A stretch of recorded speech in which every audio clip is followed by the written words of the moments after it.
Meus irmãos e irmãs, neste dia 15 de agosto, a Igreja celebra a solenidade da Assunção de Nossa Senhora ao céu em corpo e alma. Jesus Cristo ressuscitou e esta é a vitória de Deus sobre o pecado e sobre a morte. Com ele, a humanidade inteira triunfa vitoriosa sobre a condenação que o pecado impôs à humanidade inteira. Pelo pecado de um, nós ouvimos na segunda leitura da missa de hoje, todos morrem. E pela justiça de um, todos vivem. E nós fomos justificados por Cristo. Cristo ressuscitou e este é o centro de nossa fé. Quando celebramos a ressurreição do Senhor, celebramos a sua vitória e o seu triunfo. Mas podemos dizer que esta vitória poderia ter sido somente algo pertencente ao Senhor, que é homem conosco, mas é Deus presente e Filho de Deus. E poderia não ter consequência, portanto, para a nossa vida. A celebração da Assunção de Nossa Senhora é a afirmação de que a obra de Cristo é eficaz para a humanidade inteira. E nosso Senhor une os que lhe pertencem à sua vitória. Não é uma vitória somente para Ele. Ele não se apodera de sua vitória e de seu triunfo. Em Cristo nada é para si. Tudo o que o Senhor é, Ele distribui generosamente. É isso que chamamos de graça. Tudo que o Senhor tem, tudo que o Senhor é, Ele entrega gratuitamente a todos nós. Todas as suas graças, todos os seus dons, toda a sua misericórdia, Ele nos entrega. Não poderia ser diferente a sua vitória e a sua glória. Ele que não se apegou à sua própria divindade, mas se esvaziou para que pudesse salvar a humanidade, não podia de novo se apegar a esta glória, mas Ele distribui generosamente. Nós ouvimos ainda na segunda leitura como isto está presente, dizendo que Cristo ressuscitou. Fala da ressurreição dos mortos. Em primeiro lugar, Cristo como primícias de todos os que morreram. E depois, os que pertencem a Cristo. Por fim, todos nós participaremos da mesma glória. Depois de Cristo, os que pertencem a Cristo. E ninguém neste mundo, mais do que a Virgem Santíssima, pertence a Cristo por ocasião de sua vida. Nosso Senhor já lhe concedeu privilégios anteriores, em previsão da graça e dos méritos de Cristo, e como preparação para o grande acontecimento de nossa salvação pela encarnação do Verbo eterno de Deus, Deus mesmo, preparando a Virgem Maria, a preservou da culpa de pecado original, daquela culpa de Adão que impôs a morte a todos nós.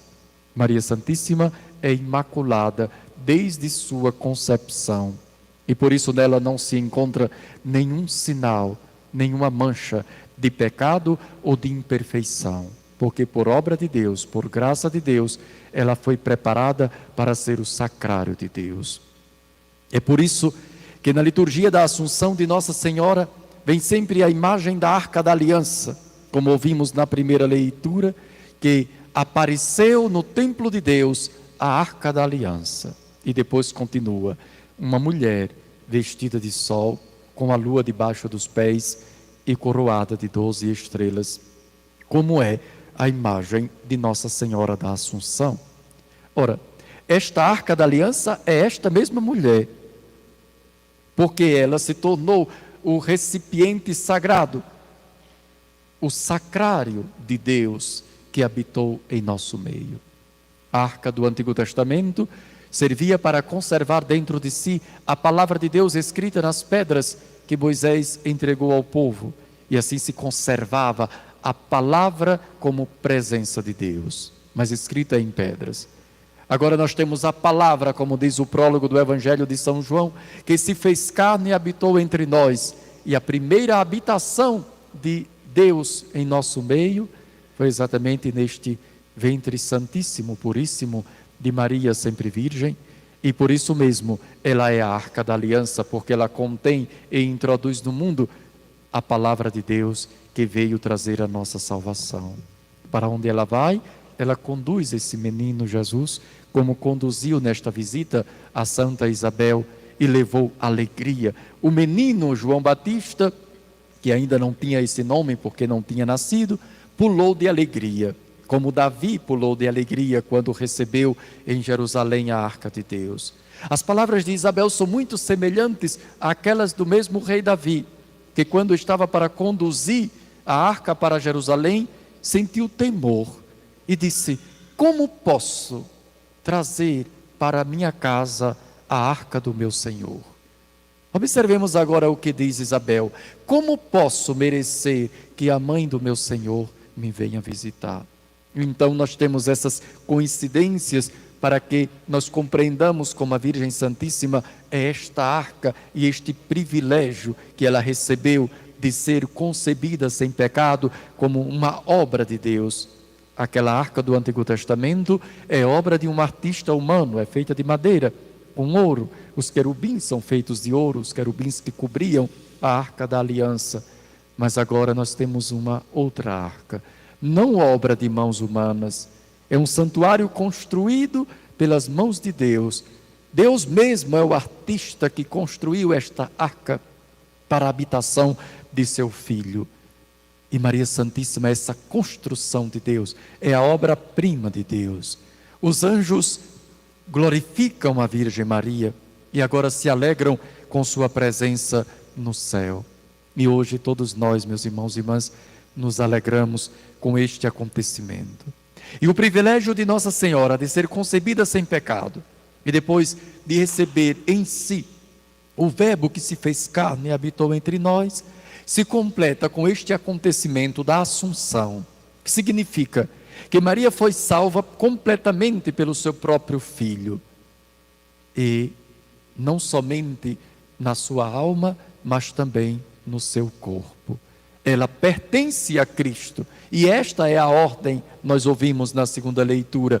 Depois de Cristo, aqueles que pertencem a Cristo, e Cristo pertence a Maria, e ela que foi concebida sem pecado, e trouxe dentro de si nosso Senhor, e se manteve assim pura e santa durante toda a sua vida, não poderia ver o seu corpo corrompido, nem consumido pela terra, pelo pó da terra ou pelos vermes da terra, mas a Virgem Santíssima em seu corpo foi glorificada no céu, e antecipa para nós a nossa esperança. Maria é essa igreja já realizada. É por isso que quando se fala desta Arca da Aliança como habitação de Deus, depois se fala da mulher vestida de sol, com uma coroa de 12 estrelas e tendo a lua debaixo dos pés. Se trata de Maria e da igreja ao mesmo tempo, porque todas as imagens da igreja podem ser ditas de Maria, e todas as imagens de Maria podem ser ditas da igreja. De fato, a imagem da mulher vestida de sol é aquela que deu à luz aquele que governa o mundo inteiro, que é nosso Salvador Jesus Cristo. E ela é revestida de sol, significando a graça de Deus. Ela é revestida de Deus, ela é vestida do próprio Deus. Deus a envolveu, como disse o anjo Gabriel: o Senhor Deus vai enviar a sua sombra. A glória de Deus envolveu a Virgem Maria, a vestiu, e assim nós a contemplamos, vestida do sol, significando vestida da glória de Deus. Tem uma coroa de 12 estrelas, que são os 12 apóstolos, para dizer que ela é essa igreja reunida para que nós possamos contemplar o que nós seremos. E tem a lua debaixo dos pés. Na Sagrada Escritura, quem faz a medida dos tempos é a lua, e não como nós hoje seguimos este nosso calendário solar, que é mais frequente, mas na Sagrada Escritura é a lua. Quando Maria aparece, pois, com a lua debaixo dos pés, é para indicar a eternidade. Ela dominou o tempo, ela não está mais presa no tempo. Quem tem a lua debaixo dos pés é porque dominou o tempo. Nós sabemos como o tempo significa para nós como que um caminho de morte. O tempo nos devora, Nós não vivemos mais neste tempo devorador. Tem, de fato, esta mitologia grega de um Cronos, um deus grego que se chama Cronos, que dá nome à cronologia, é o deus devorador, é o Deus que devora os seus próprios filhos. O tempo devora os filhos, o tempo nos devora, nós somos consumidos pelo tempo. Por isso nós não vivemos mais dominados por este tempo. Nós temos um outro tempo, que é o tempo da graça, que se chama Kairos. E Maria Santíssima dominou o tempo. Ela não está mais submetida a este tempo que consome, que devora, porque ela dominou o tempo, que significa foi aquela que saiu vitoriosa sobre a morte, sobre a corrupção do corpo, saiu vitoriosa diante daquele dragão que aparece tão feroz, diante de uma frágil mulher que ainda mais está grávida. Mesmo assim, ela sai vitoriosa. E por que sai vitoriosa? Porque ela é a humilde serva do Senhor. Com todo esse esplendor, vestida de sol, dominando o tempo, coroada pela igreja, com esses 12 apóstolos que representam a igreja inteira, assim mesma, ela se apresenta humilde, a humilde serva do Senhor. E assim, meus irmãos e irmãs, nós conhecemos que só tem uma força que vence o dragão, que é aquela serpente do livro do Gênesis, agora agigantada. O dragão é a antiga serpente, diz o próprio livro do Apocalipse. A serpente que enganou Eva, agora não engana Maria. Porque, diferente de Eva, que se deixou levar pelo desejo de coisas grandes, de ser como Deus, porque foi esse o motivo daquela tentação, ela não quer ser como Deus. Ela quer ser só a serva de Deus. E diante da humildade de Maria, o dragão feroz, com cor de fogo, com seus chifres e suas coroas, perde a batalha. Porque o dragão só vence onde há orgulho e soberba. Derrubou os poderosos de seus tronos. Maria mesma canta: ele confundiu os soberbos em seu coração. Maria, a serva do Senhor, é aquela que derrota pela obediência humilde a nosso Deus. É isso, meus irmãos e irmãs, que nós estamos celebrando. É a nossa participação com Maria na vitória de Jesus Cristo. E assim com ela nós aprendemos que este é o nosso caminho. Nós estamos nos direcionando para o céu. E tem um outro aspecto muito importante, porque na celebração de hoje nós afirmamos que Maria Santíssima participa da glória de Cristo com o seu corpo. O seu corpo foi glorificado. É importante lembrarmos disso, porque a glorificação do corpo de Nossa Senhora indica a dignidade também do nosso corpo. E nos tempos presentes, nós precisamos lembrar continuamente disso. Devemos lembrar até o contexto em que esse dogma da Assunção de Nossa Senhora foi proclamado. A igreja sempre acreditou e professou a fé na Assunção de Nossa Senhora. Nunca nem precisou proclamar um dogma, porque fazia parte já da vida e da fé da igreja. Mas no século passado, nós tivemos quem colocasse em dúvida a própria verdade de fé e, principalmente, houve uma agressão contra o corpo como jamais tinha acontecido na história da humanidade. O dogma da Assunção de Nossa Senhora foi proclamado em 1950, 5 anos depois do fim da Segunda Guerra Mundial.